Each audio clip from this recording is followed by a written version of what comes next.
there, everybody. Hi, Shaman Harper, And I'm Yolanda Harper. and we're the co-founders of Harper Therapy. And it's been a little while since we've done a Harper Therapy video.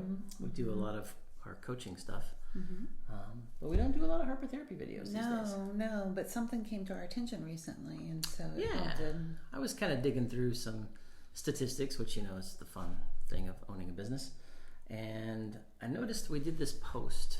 I mean, it was like 2 years ago, right? Yeah. There's a post like that we did 2 years ago, a video that Yolanda had done, and it was entitled "Why Am I Always on Edge?"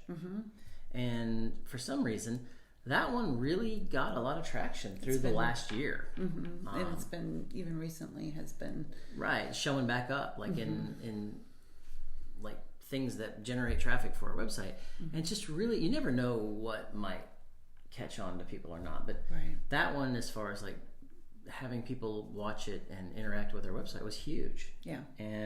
But we started thinking about that a little bit. Yeah, so you said to me, hey, this is really interesting. This blog is 2 years old, and that's not typical, right? Right, it's Usually not normal recent. for an older blog to drive traffic to our website, for people to watch it and engage with it and look at it. Normally we do stuff like every week here, and that whatever's the latest is what kind of is like what people are engaging with. So it was really interesting to see something that was written 2 years prior become very pertinent. Yeah. So he started kind of sitting down and chewing on it and saying, what's happening here? And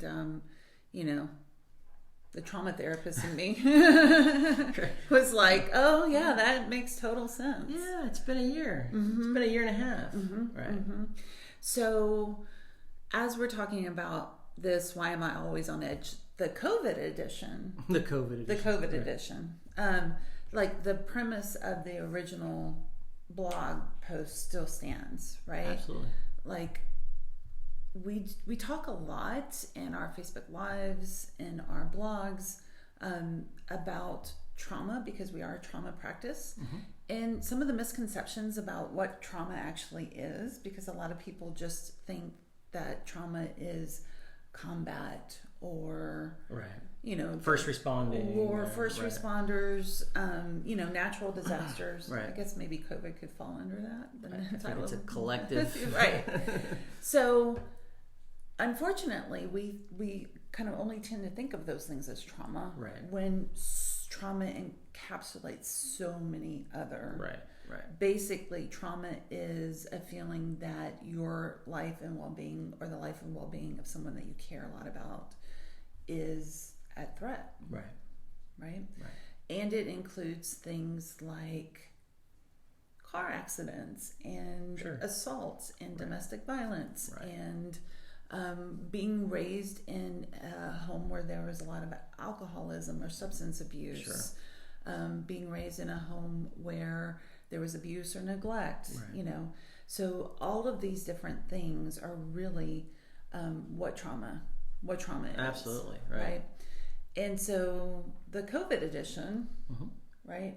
When we think about a traumatic experience being a situation that feels like a threat to our well-being, that's kind of what this past year and a half has been. Right, and it's been like constantly. People are kind of like feeling that way for the last year, all the time. Really? Always on hypervigilance. Always, are we wearing masks today? Are we not wearing masks today? Where can I go? Well, but think back even from at the very beginning, before we knew what we know now. When we were thinking, do I need to wipe down? Like, do I need to put my mail, in a separate place for my groceries? Do I need to wipe my groceries down? Like all of that stuff is very real. Like there was a lot going on. And for being in that space for such a period of time, it's just taxing to the nervous system day after day after day. I mean, and then we exhausting. weren't sleeping, and then there were challenges with relationships and family dynamics. People worrying about relationships, people worrying about jobs, people worrying about all of it, everything, safety, and all of it, right? And then you couple a heightened election cycle and the societal things that we went through last year as well. Like there's been a lot going on. And then there's what I call the trauma of reopening. what's safe, what's not safe. Right. As things started getting back, and then obviously we're not heading that direction now. But and then it's like there's so much conflicting. It feels like there's so much conflicting information that nothing feels safe. Right. What is truth? What is? Yeah. Now I'm not going to buy any of it. I don't believe any of it. Right. And so trying to get back into daily life, like normal life, it feels weird. I remember the first time going into the store where I was like, oh wait, there's not the arrows. Right. They're not telling me what aisle to walk down now. Right. And then the first time that it was like, oh, we're not wearing masks in the store. Right. And then now we are wearing masks again. So, that kind of circles back around to where we are now, and we're in the state of Florida. And over the past weekend, we have had our highest numbers. Right, we were breaking new records COVID cases throughout the entire pandemic. So again, it puts us in just, again, this place of like uncertainty and like not feeling safe. And it's scary and super frustrating. And it continues to be traumatizing because during these experiences, our brains are trying to make sense of things that don't make sense. Like this whole COVID thing, this whole like, now there's a new variant, and now, and like, is there going to be another new variant? It's just like all of that. And then another thing that makes an event be embedded in our brains as a traumatic event is our ability to take action to protect ourselves. Yeah. Right.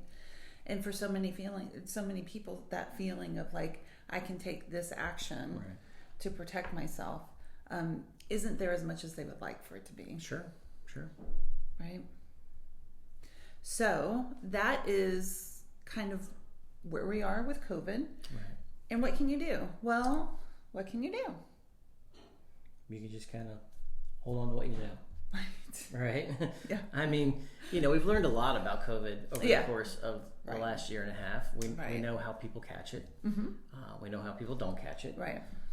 We know what exposure looks like. Right. We've gotten good at doing, protocols for, okay, I've been close to someone who has been exposed, and, we know to get tested. We know, there's a lot that we know about it, and a lot we've learned about it. And I'm sure we'll continue to learn more. Absolutely. About it. Even through this newest round of things, right? Right. And I think the more we approach things with like a rational kind of mind.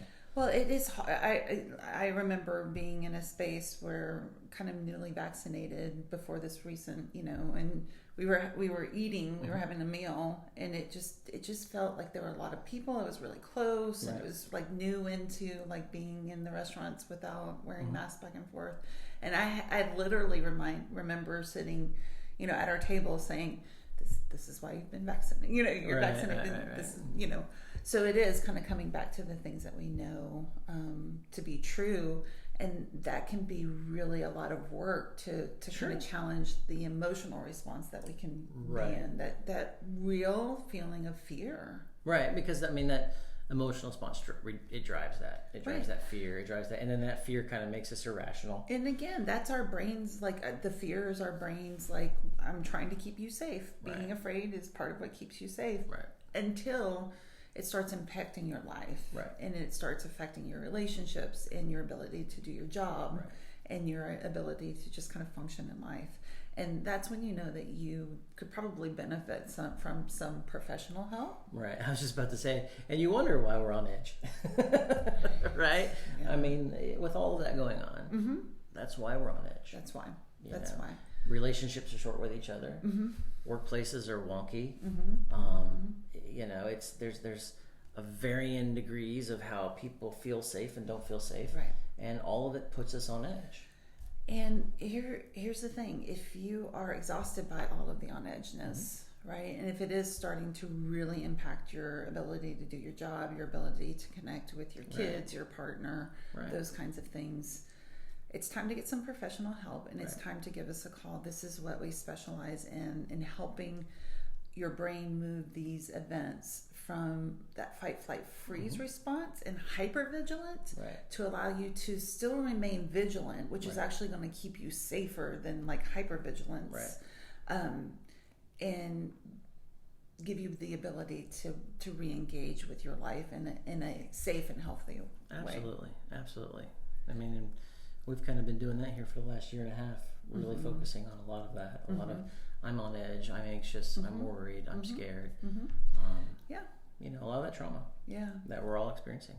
So if this sounds familiar to you and you would like some help, give us a call, 813-434-3639. You can have a free consultation with one of our team so that we can talk through with you what's been going on and how we can help. That's right. All right, everybody stay safe out there.